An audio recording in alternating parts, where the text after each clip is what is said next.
Kaixo, egunon eta ongi etorri gaurko bideora. Lehenik eskertu nahi zuet nik argitaratu nun lehen bideoa ikusteagatik. Euskera eta txineraren antzekotasunak azaltzen oinarritutako bideo bat nahiko celebrea izango zela iruditu zitzaidan. Baina, egiarran, jasotako komentario politak eta arpidetzak sorpresa ederra izan dira. Gaurko bideorako izenburua zertxobait provokatzailea izan ere, nik usteot euskaldun askok dugun aldizkako kezka edo sentimendu baten islada izan daitekela. Euskara hizkuntza zaharra eta ondare preziatua da, baina gure buruan duguna adierazteko orduan, mugatzen algaitu? Arrenkura hau egungo euskal gizartean somatzen bada ere, baliagarri dateke oroitzea euskara honela irudikatzeko joerak aspaldidanik datozkigula. Kasurako, 20. mendeko hastapenetan Miguel de Unamuno, Bilboko pentsalari handiak euskararen gainean zer esan zuen. El pueblo vasco, cuando se eleva a la universalidad, lo hace en español o en francés. El vascuence no tiene palabras abstractas. Orduko intelektual batzuen artean ere, Unamunoren hitzek gogorregi ziruditen. Recibí una carta de un amigo lamentándose de que el vascuence desapareciese siendo una cosa tan interesante para el estudio de las antigüedades ibéricas. Yo hube de contestarle, está muy bien, pero no por satisfacer a un patólogo voy a estar conservando la que creo que es una enfermedad. Unamunoren jarrera orduko testinguruan eta bere izaera eskorra kontuan hartuta urretu behar bada ere, euskara gaurko mundurako gai ez delako diskurtsuak oraindik ere han hemenka agertzen dira. Kasurako, behin baino gehiagotan esan izan didate euskarak inguruko hizkuntzek baino hiztegi urriagoa daukala. Edo hainbat gairen inguruan, politikaz, kirolaz, olako edozein gauzataz hitz egiteko orduan, euskaldun oso honek ere zalantzare gabe erderra jotzen dute, errazagoa delakoa. Edo euskaratik atera gabe ere, gure solasari freskura pixka bat emateko hitzak edo esamoldeak bilatzen ditugunean, gehien txuenetan erderetatik gatoz. Eta sinpleki, euskaratik abiatutako bizirako autua balio apalagokoa iruditzen alzaigu, euskaldun gehienek erdera hobesten baitute beraen egunerokoa. Honek guztiak gaurko galdera nagusira berriz ere bagaramatza. Baina hortikat, niri asko gustatzen zaidan argudio bat François Julien Frantziako filosofoarena da. Berak kultura eta edaduraz hizkuntzak baliabideak diren aldetik preziatzen ditu. Je défends des ressources culturelles. Défendre signifiant non pas tant les protéger que les exploiter. Telles ressources sont disponibles à tous et n'appartiennent pas à certains. Deigarri egiten zait hizkuntza bat defendatzea nola aldatzen den ikuspuntuaren arabera. Batetik Unamunok zioen euskara defendatzeko lurperatu behar zela. Bere duintasuna galdu ez zezan. Eta bestetik Julianen esanetan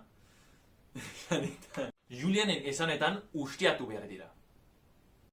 Niri eritziz, euskara bere pluraltasunean eta tokian tokiko aniztasunak barne hartuta definitzen dugunean, aukerez beteriko hizkuntza bat azaltzen zaigu. Euskararen bidez geuri burua hobeki segoni azaltzeko baliabideak bideo bakar baterako azaltzeko gehiegi badira ere, orain fiteska 3 abiagune aipatu nahi ezkizuet. Bat, euskalkiak. Euskalkiak euskararen hitz gordailu zoragarrienetarikoak dira. Gaur gero euskaltzainak eta euskara batua ehuntzen ebili izan direnek, haunitz baliatu izan dituzte euskalkiak eta euskararen variazio eta aldaera guztiak. Literaturerako ere baliatu izan dira haunitz. Baina niri ustez gehiago ustiatu behar dira. Eta batik bat, gogoratu beharra dago eskuarte hauek guztiak guztionak direla. Ingalaterako gizabanako ziztrin batek hanemenkako euskararen hitz eta pitz eta hoiek guztiak hartzeko aukera izan badu, Bilboko, izan Gasteizko, izan Mauleko edonork ere aukera hori izan beharko luke. Horreitu behar da, zure jatorriak ez zaituela mugatzen. Ez eta hizkuntzak ere. Eta bigarren abiagunea itanoa da. Itanoa edo iketan aitzea betidanik existitu izan da euskeraz. Eta hizkuntzaren logikari estuki loturik zaio. Bestalde, ika aritzeak hizketaldiari lazgarriko gertutasun kutsua ematen dio.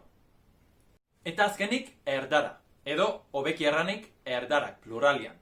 Zenta dela ingelesa, frantsesa, gaztelania edo besteren bat, naiz eta euskara arautu eta formal bat lehenetsi beharko genuken testuinguru batzuk egon, bestelako kontestu askotan, nire ustez ez genituzke erdal hitzak zakarkarientzat jo behar.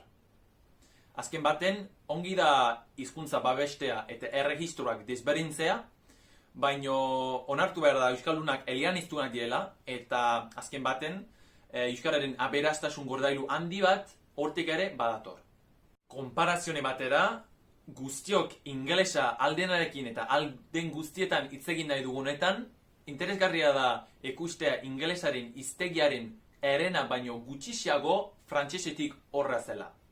Eta maizkara, prozesu ez da hitz germanikoak latinetek etorritako hitzez ordezkatzera mugatu izan, baizik eta hitz bakoitzak bere ñabardura hartzen du. Eta euskeraz gauza bera gertatzen da, eta parra ez, latza, baldin bada gauza bat, latza izan daiteke edo guaia, edo guai edo kula ere izan daiteke. Holako gauzak testingurua zein den, norekin zauden, bat edo bertzea egokixiago izan daiteke. Eta horrekin guztiekin esanet, euskara ez dela erdal maileguez pobretzen, ez da baitez bada kutsatzen. Eta nik aipatutako baliabide guzti hauek ez dira gauza berrik, ni ustez euskaldun gehienek erabiltzen duzte. Baina kontua da, askotan edo gehixegitan, iruditzen zaidala euskaldunak lotxatzen garela holako gauzak erabiltzeaz.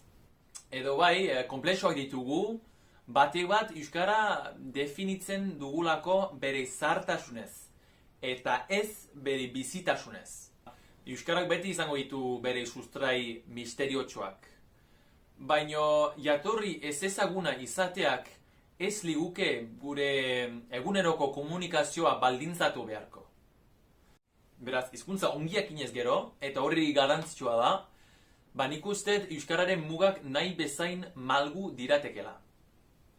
Nire euskara aberatsen edo gustugarriena beti ere erdara eta euskalkiekin jostatuz eta aurrean dudan pertsonaz jabetuta sortzen dut.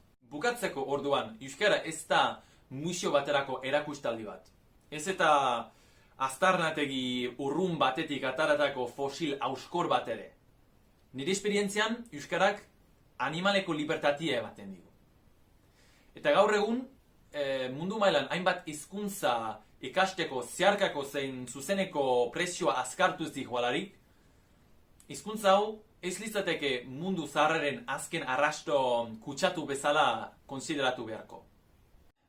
Hizkuntzarekin jostatzen bagara eta hizkuntzaren barruko baliabide guztiak usteatzeko aukera dugularik, euskara orain arte munduko aldaketa guztietara egokitzeko izan duen gaitasuna azalduko zaigu.